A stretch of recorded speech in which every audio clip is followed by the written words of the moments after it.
Hi friends, welcome back to our channel.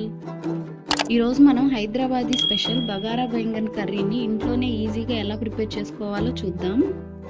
ఈ curry రైస్లోకైనా, చపాతీల్లోకైనా, రోటీల్లోకైనా చాలా బాగుంటుంది. ముందుగా మనం ఒక ప్యాన్ పెట్టుకొని అందులో పావు కప్పు పల్లీలను వేసుకొని మంటని లో ఫ్లేమ్లో పెట్టుకొని వేయించుకోవాలి. పల్లీలు కొంచెం అలా లైట్గా వేగాక పావు కప్పు నువ్వుల్ని, పావు కప్పు ఎండు కొబ్బరి తురుముని వేసుకొని వేయించుకోవాలి.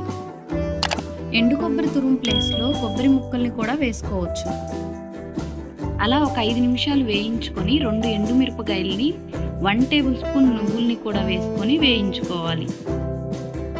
చూడండి, అట్లా లైట్ గోల్డెన్ కలర్ వచ్చేంత వరకు ఫ్రై చేసుకొని స్టవ్ ఆఫ్ చేసుకోవాలి. వంకాయకి పైనున్న కాడను తీసేసి కాయ చీలిపోకుండా 4 ఘాట్లు పెట్టుకోవాలి.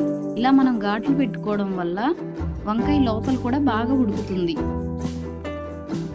ఒక ప్యాన్ పెట్టుకొని అందులో ఆయిల్ని యాడ్ చేసుకోవాలి.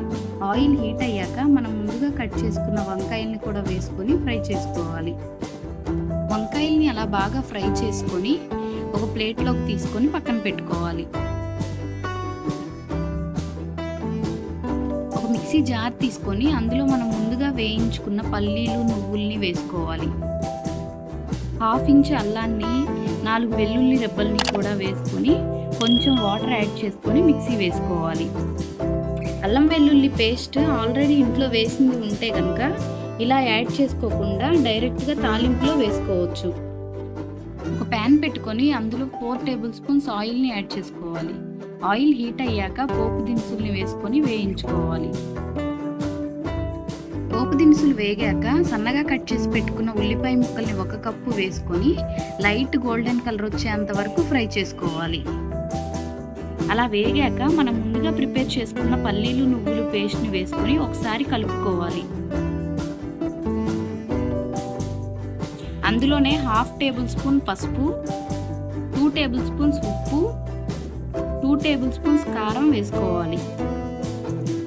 అల్లం, చిన్నుల్లిపాయలు మిక్సీ వేసేటప్పుడు వేసుకోకపోతే కనుక ఇప్పుడు అల్లం వెల్లుల్లి పేస్ట్ని యాడ్ చేసుకోవాలి. 1 టేబుల్ స్పూన్ ధనియాల పొడి, పావు కప్పు చింతపండు పులుసుని వేసుకొని ఒకసారి కలుపుకొని మూత పెట్టుకొని 10 నిమిషాలు ఉడికించుకోవాలి. చూడండి, 10 నిమిషాల తర్వాత మనకి ఆయిల్ అంతా అలా పైకి తేలుతుంది. అలా ఉడికాక 1 గ్లాస్ వాటర్ని యాడ్ చేసుకోవాలి. మరీ గట్టిగా ఉందనిపిస్తే కనుక మళ్ళీ కొంచెం వాటర్ని యాడ్ చేసుకొని ఒకసారి కలుపుకోవాలి. ఒక 5 నిమిషాలు ఉడికించుకొని మనం ముందుగా వేయించుకున్న వంకాయల్ని కూడా యాడ్ చేసుకోవాలి. మూత పెట్టుకొని 10 నిమిషాలు ఉడికించుకోవాలి. 10 నిమిషాల తర్వాత కసూరి మేతిని, కొంచెం సన్నగా కట్ చేసుకున్న కొత్తిమీరని వేసుకొని స్టవ్ ఆఫ్ చేసుకోవాలి. ఈ కర్రీ బగారా రైస్లోకి అయితే చాలా బాగుంటుంది. బగారా రైస్ ఎలా ప్రిపేర్ చేసుకోవాలో వీడియో లింక్ కింద డిస్క్రిప్షన్లో ఇస్తాను, ఒకసారి చూసి ట్రై చేయండి. వీడియో కనుక నచ్చినట్లయితే లైక్ చేయండి, షేర్ చేయండి, సబ్స్క్రైబ్ చేయండి. Thanks for watching.